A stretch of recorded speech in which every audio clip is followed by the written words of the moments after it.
Today's life, we encounter so many events and occasions where there is tremendous pressure. Pressure implies means physical pressure, it's mental pressure, peer pressure, or situational pressure. For instance, how do you define stress? How do you see stress as a monster?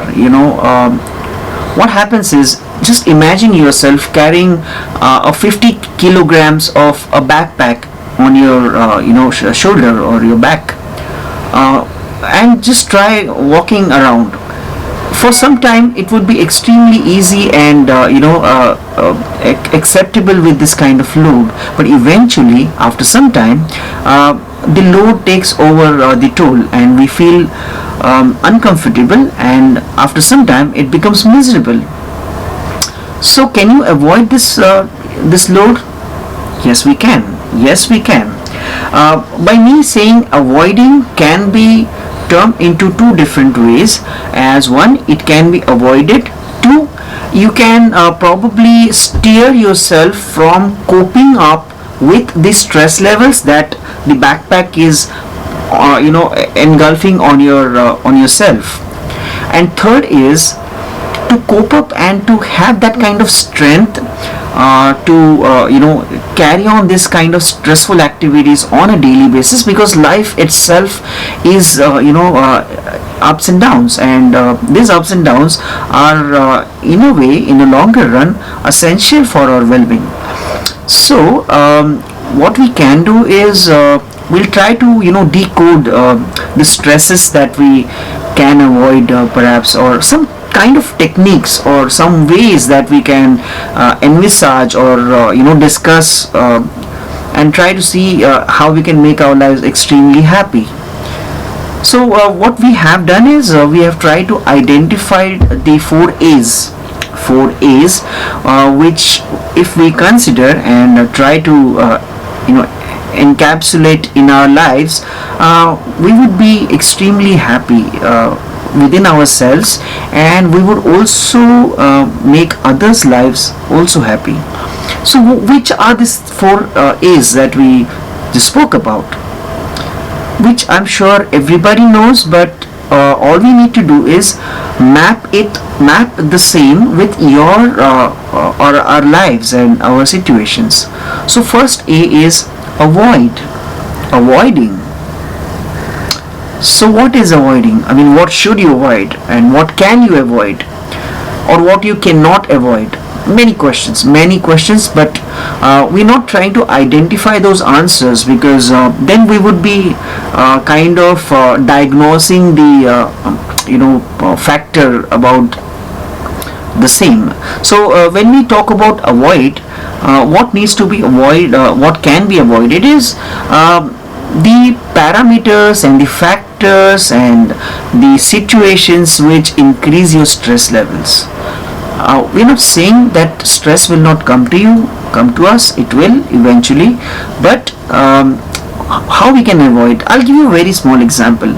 On a daily basis, we all go for our work. The workplace would be maybe 50 steps or maybe 500 steps, or it could be a 1 kilometer of drive. That's not important. And we know that the kind of timelines that we have is kind of unpredictable, considering many factors. It could be your car condition, your transportation, or your traffic, or anything which might delay your journey to your work. What you do? The stress levels are always high when you visualize yourself in the traffic lights and the honking and many activities happening en route to your office or your workplace. So what you do is either you can plan it early, that you know that you have to reach 8:30, 9 o'clock in your office, and it takes 20 minutes, approximate example, 20 minutes for you to reach. Maybe you could plan things earlier, maybe 15 minutes, and start early, so that your peak rush hours can be avoided, thus resulting in lower stress levels, maybe perhaps. One. Second, is to avoid the same route. I understand, as we humans have a tendency to follow a stereotypical approach towards life or your daily course or your daily activities. But for our consideration and considering our topic of the day, when we try to avoid certain scenarios, we can change the route, maybe, which is your daily commute. What happens is, this sudden change, may be a boost to your brain, saying that, hey, this is not your daily route. Maybe you would see different faces, maybe you would see different scenarios elsewhere. That gives a positive vibration or some kind of an impact to your brain and to your mind, and you start feeling happy about it. The journey might become enjoyable, irrespective of whether the second route might also have that kind of traffic or maybe bad roads or anything. That's not important. The point is, how do you avoid certain scenarios which maybe pinches you on a daily basis, and you get scared of that routine. Scared, I mean, don't take me otherwise in terms of when I use scared word. Scared is a feeling of increasing stress levels when you know that again the same journey, again the same stress or whatever. So the second point would be changing your route. Similarly, why don't we enjoy good music when we travel, or solve some puzzles or talk to your friend? Because you all you do is just think, right? When you travel, you just think all kinds of stuff. It could be anything. It could be your home, your work, your family, your friends, or your stress levels. Again, stress is something which you can't when I say you can't avoid, at the same time you don't invite stress automatically reaches you.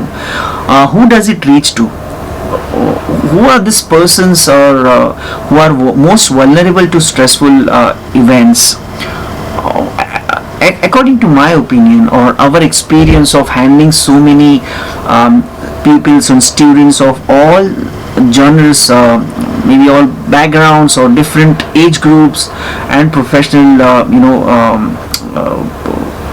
background, again, we have come across to the fact that most people who have a mediocre or who have a high level of thinking patterns often attract stress levels, and those who know the reason of their being around, and who are almost positive in every step that they take, irrespective of whether somebody is happy or sad. They don't want the sadness to touch them, irrespective of the depth of the not so happy situation.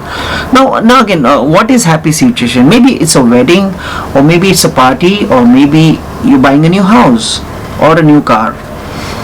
These happy events do not last long, as they say, but can we cherish those moments and enjoy it for a lifetime?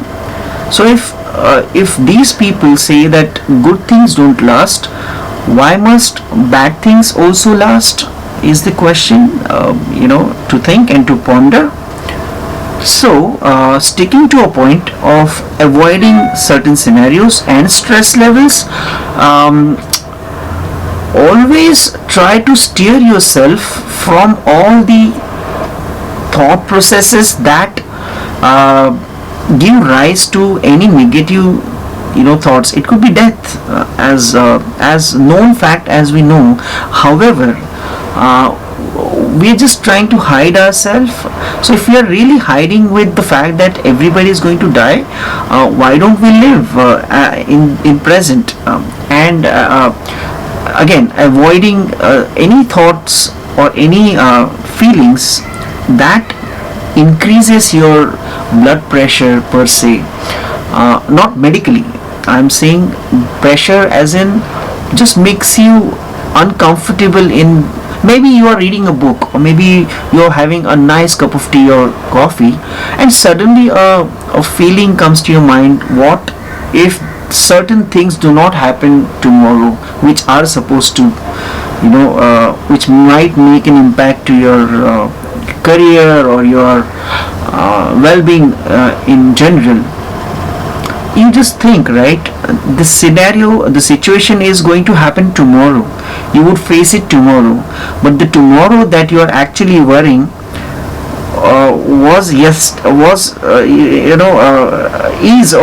is really something which is not experienced today. So live in today, live in present, and avoid any thought processes. I repeat here again. So that was something about avoiding thoughts, or avoiding that feelings which impact your well-being. Now what you do? Okay, now that you have tried to avoid certain things, but it still pops up, what do you do?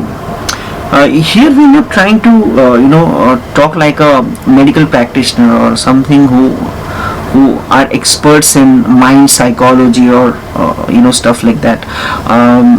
What we are trying to touch the point is daily man-made activities, normal persons, like a daily course. Maybe we're just trying to say that any normal person can practice those positivity elements in their lives, and things might change. So that was about avoiding. The second point is alter. Now what is alter? Alter is change. Now that you have the kind of habit of avoiding, now you've gained the confidence of avoiding certain scenarios. Let's see how we can alter the situation. Altering is changing the situation. Now here, when we say change does not or may not imply that you can or you might have the ability to change the situation. The situation is not maybe cannot be changed, but the perspective towards facing that situation is what the exercise of altering to benefit you from avoiding stress again. So when we say altering, I'll again come back to the same example of commuting on a daily basis to your destination, maybe your work or your home or anywhere, or your shop maybe. When we say alter means sometimes you can foresee certain things, that yes, there is going to be a person who would come, who would visit you, you can't avoid him or her. Then what you can alter is maybe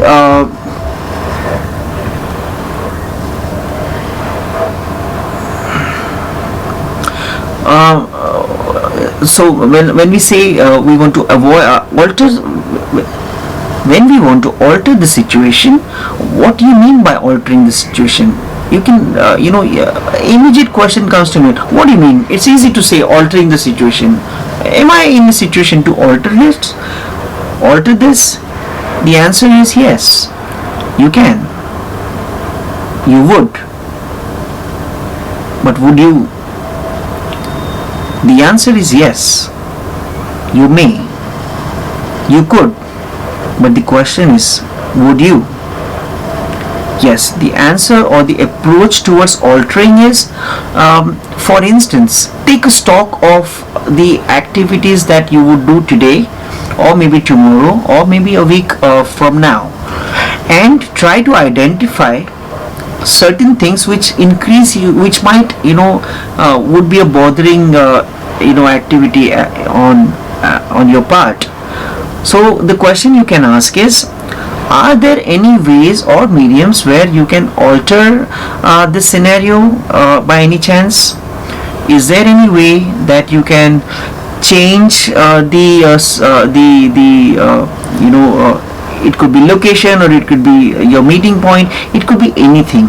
For instance, I'll take an example. In your personal group, you have, say, mix of male and female friends or your colleagues. what happens is sometimes or some people, some folks are always being bullied. Not, it might not be bullying per se, it could be that you would be a common point of maybe cracking a joke by your friend. Maybe your friends always point fingers to you jokingly. It could not be intentional, but it so happens, so, and you get kind of intimidated by such practices by your friends, but there is no way that you could probably tell them that point blank that, hey, can you not possibly avoid taking my names in public, even if it's jokes. I really feel uncomfortable about it. What happens here is it might be offending, or a blunt reaction to for your friend, but back of the mind he or she will know that you've made a point, and immediately, or maybe in some time, it might really work out in your favor. That does not mean that you could be a bad company in that case, or maybe people try to avoid you. No, that's not the intention. The intention is altering the perspective, altering what people say or think about it.